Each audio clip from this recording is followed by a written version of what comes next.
and welcome to Americans Learn. My name is Lauren, and today I'm going to look at a Lindsay Nikole video. This one is the insects that solve murders. Ooh, we're talking about maggots, y'all. We talking about them. It's going to be maybe gross, but maybe not. And I know that they will, I don't know how they solve murders. I know that they eat dead flesh. So I know that they've literally been used in hospitals because if they, because they can eat the dead stuff without having to cut anything. So like, they don't touch living flesh. So it's weirdly clean. Anyway, and I think I saw an episode of Bones too, where they needed to clean the bones in a specific way where they weren't going to leave residue or anything. So they used maggots. It's been a long time since I've watched Bones, but I'm curious to see what Lindsay's gonna have to say. And so, let's find out. The following video may not be suitable for all audiences. It's definitely not. Your discretion is great. advised. Let's go. Spooky season. The bodies of two women were discovered along a small ravine just outside Moffat, Scotland. They had clearly been murdered, and their identities were unknown. Their bodies were in pieces and badly decomposed. No witnesses. Finding the killer was going to be tough. But detectives would soon realize a key clue to this mystery was wriggling all over the remains. That's right. Maggots! At first glance, maggots and other insects probably seem like a mere bone-chilling distraction to a forensic mystery, but that is not the case. For hundreds of years, they've been used in many criminal investigations. Okay. Forensic entomology. So put down your lunch, sure. Because today I'm going to introduce you to you about the key species, all while we solve the case of the Jigsaw murders. Okay, cool. General information. We're doing some little true crime shit in here. I wasn't expecting that. That's awesome. Out of the way. By starting with a solid definition of forensic entomology, University of Florida defines it very simply as the unique blend of insect study and solving crime. Honestly surprised I didn't know about this way earlier, considering I switched from criminology to zoology in college. But the world you know of becomes more vibrant the more you live it, doesn't it? Anyway, forensic entomology can be used in many different kinds of crimes and mysteries. Contraband smuggling, pest infestations, etc. But the most infamous use is solving murder, and that is our focus for today. In order to crack the case, we have to first know— I will say I am really enjoying her little edits in this one, where her putting her little face in some classic memes and also some less classic memes that maybe we should make a classic meme, if you know what I'm saying. Maggots and other insects we're working with, and when, and for what reasons. When you think about a dead thing, you probably think of insects, general, attracted to it. But it turns out that very specific insects get drawn to the scene at very specific stages. Sick. Okay, that's really, really cool then. Like that already is explaining how they help in crime, because it depends on what time of death. That's so cool.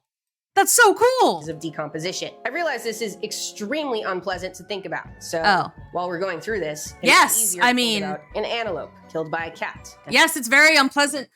Yeah, I wasn't fascinated at all. For some reason wasn't eaten, or even an animal that doesn't exist anymore. Maybe a woolly mammoth. I don't know. Do whatever you want. So, right after an animal dies, the body is in stage— Jesus Christ. Cells start breaking down from the inside. But you can't see much change yet. You probably wouldn't notice anything, but blowflies do. They can show up within minutes. Oh. By chemicals called apenumones. Apenumones. Okay, I'm just gonna skip that word. Drawn in by chemicals that most humans can't smell. These flies lay eggs, usually in wounds or moist places like the mouth, nose, or eyes. No maggots yet, just eggs. A couple days in, the body reaches stage 2, the bloat stage. Bacteria inside produce gases. Yeah, we're getting gross. Make the body swell up. Now the smell is impossible to miss, and more insects arrive. More blowflies and also flesh flies are the main players. They lay even more eggs, or in the case of flesh flies, drop live maggots onto the body. By now, most eggs have hatched, and maggots are feeding in big, moving piles. Predatory beetles might join in, feeding on the maggots themselves. By days 5 through 13, it's at stage 3, active decay. The body opens up, fluids seep out, and a lot of the soft tissue turns to mush. This is peak maggot activity. The maggot activity. So dense and active that they actually heat up, sometimes warmer than the air around them. Rove beetles, carrion beetles, and other scavenger beetles maggots showed up where there's decay. And the remaining tissue. As things dry out, like 10 to 23 days in, it's called 4, the post-decay and then end, dry stage. Most of the maggots leave Bones. pupate. And now beetles that like dry, tough material, like dermestid beetles, move in, eating up anything like dried skin or hair that's left. After that, only the hardest, driest parts remain. Just a few specialized insects stick around. Obviously, the exact timeline of decomposition depends on a ton of different environmental factors. So just keep that in mind. And just like these beetles have been cleaning up bones for millions of years, Rocket Money can clean up your finances. Yay, Rocket So Money. I'm going to be the sponsor of today's video. A couple months ago, I found out I was being charged every single month for a subscription I thought I canceled the free trial on. Isn't that the worst feeling in the world? Life is full of responsibilities, forgotten tasks, and it sucks. See, I tried to sign up for Rocket Money, but I don't know if I just didn't like use the right email or card or something, because it didn't find anything that I was subscribed to at all.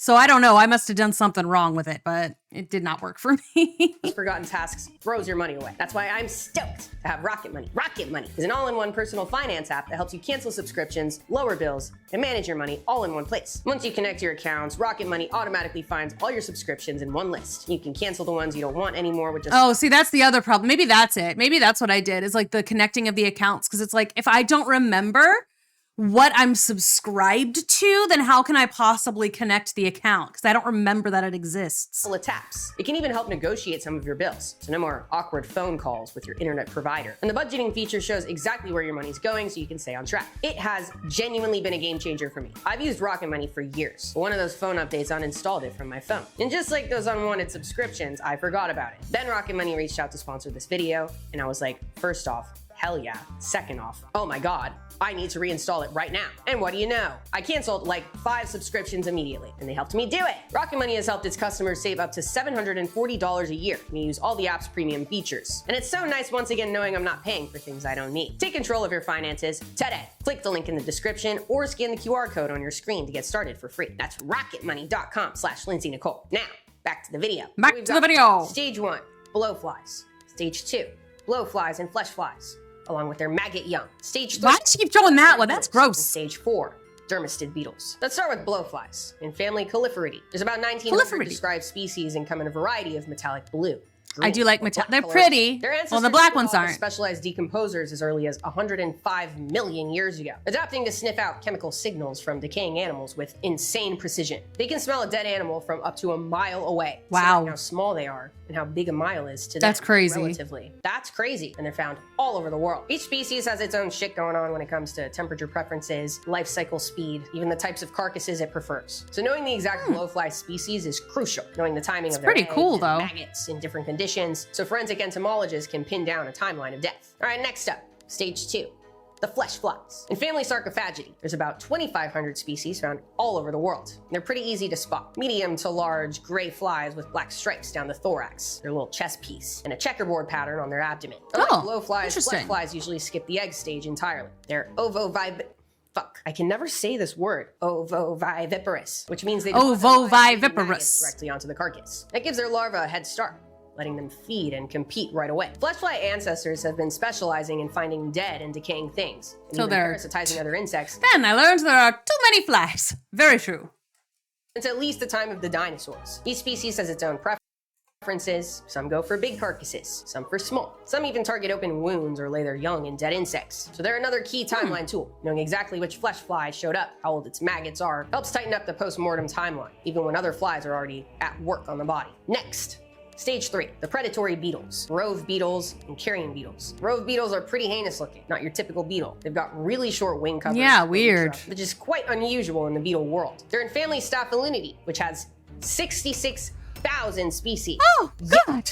A lot, which is typical beetle shit. Classic typical beetle shit. I mean, there are a lot of bugs. What's cool about rove beetles is they do have a fossil record. They've been around since Oh. the Middle Jurassic. So like 170 million Cool. years ago. They show up at the scene once the maggots are well established. And as you would expect, with 66,000 species, there's a lot of morphological diversity. Actually, I want to put that into perspective really quick. There's 66,000 species of rove beetles only. That is just rove beetles. There are so many other beetles. How many Yeah. mammal species are there? If you could guess. Less than 7,000. Dude, beetles are fucking nuts. Beetles are fucking off the charts. Bugs in general, I As you'd think. expect with 66,000 species. There's a So lot of much. morphological diversity. Some look fuzzy, like the hairy rove beetle, or Austrospiractha. I think that's how you pronounce that. They trick termites into feeding it by reshaping its abdomen to look like a fucking termite. Heinous, all around. It's like So mean. inflatable costumes, but sick and twisted. But yeah, specific rove beetles help in the death timeline as well. Carrion beetles, subfamily Sylphidae, is much smaller at 200 species.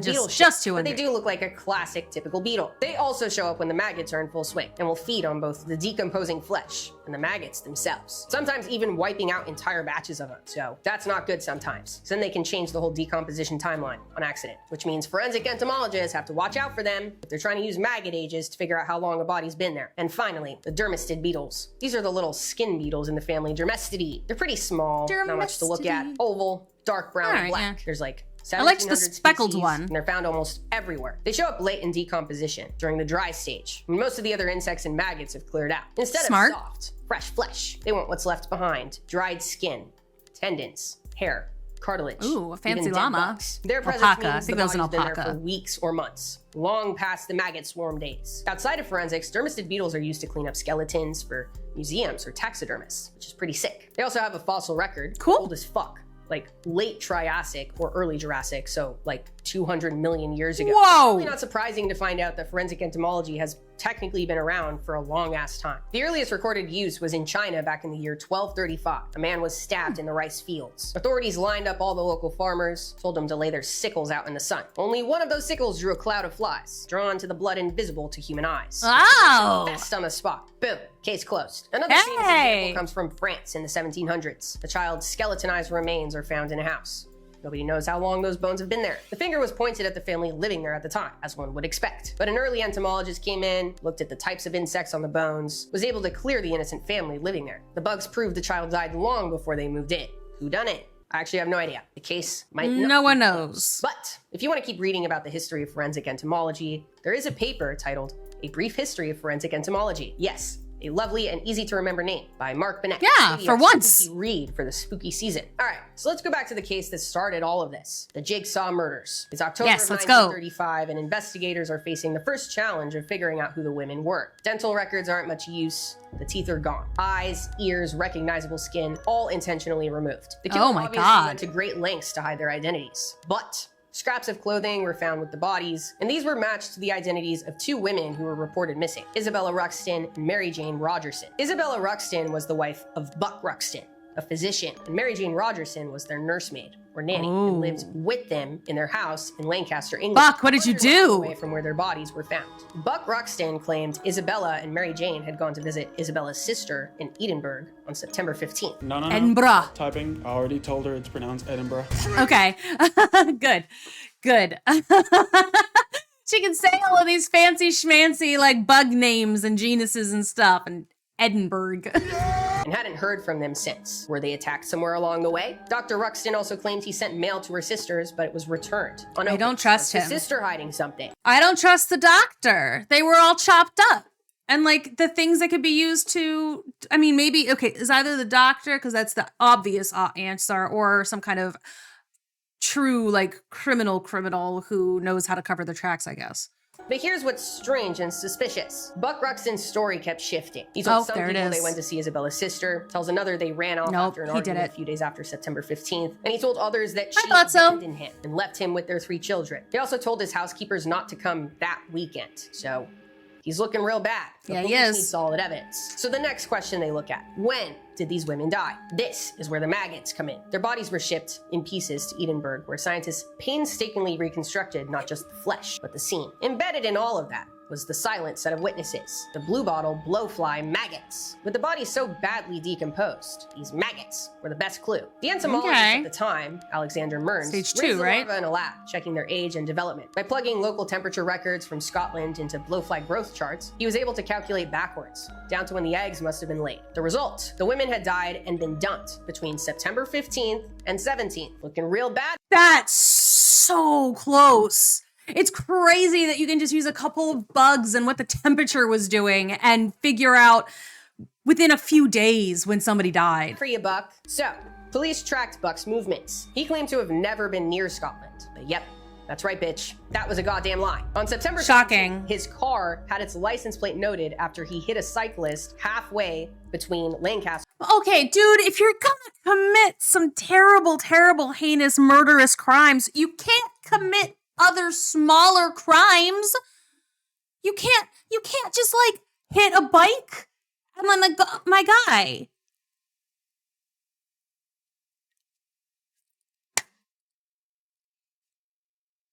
My guy.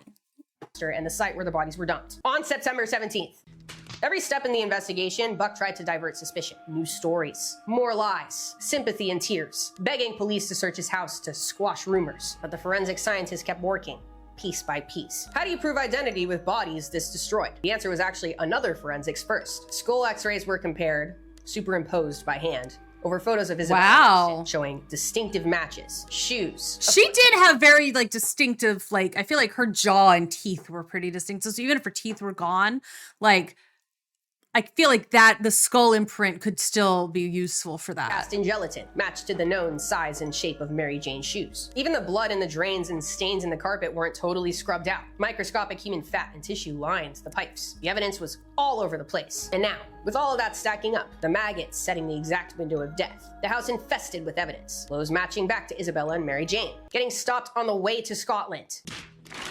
Obviously, it was Buck. We know this. Obviously, also, this is why you shouldn't commit your crimes in your house. Choose someplace else. But now they finally had the evidence they needed. Don't commit crimes. To the slammer. The case went to trial in March of 1936. Buck doubled down on his erratic behavior, sobbing on the stand, lashing out at witnesses, changing his story every time someone poked a hole in it. His lawyer tried to argue that the forensic scientists were wrong, that these weren't even the women everyone thought they were, but strangers, somehow with the same shoes and blouses, dumped in the same ravine at the same time. Jury wasn't having it. After just over an hour of deliberation, the jury returned. Boom, guilty. Ruxpin was sentenced to death. He filed appeals, but nothing worked. Even as public sympathy trickled in for the gentle doctor so many thought they knew, justice moved forward. On May 12th, 1936, he was hanged. And the final eerie twist. The day after his execution, his handwritten confession was released to the world. He admitted to murdering Isabella in a blind, jealous rage and killing Mary Jane when she walked in on the crime. Why was he jealous? What did she do? Twisted, tough to look at, understandable. They show up in a variety of disturbing ways, but sometimes maggots and other insects can be a crucial key in solving a crime. And I think that is sick. If you that like is this really video, cool. Be sure to subscribe so you don't miss the next episode coming out next week. This video topic was voted on by my patrons on Patreon. So if you want to get involved in that, start voting on some shit, go check out the Patreon where we have a Discord server and behind the scenes updates as well. And for now, stay curious. The world has a lot for us to learn. See ya! Bye!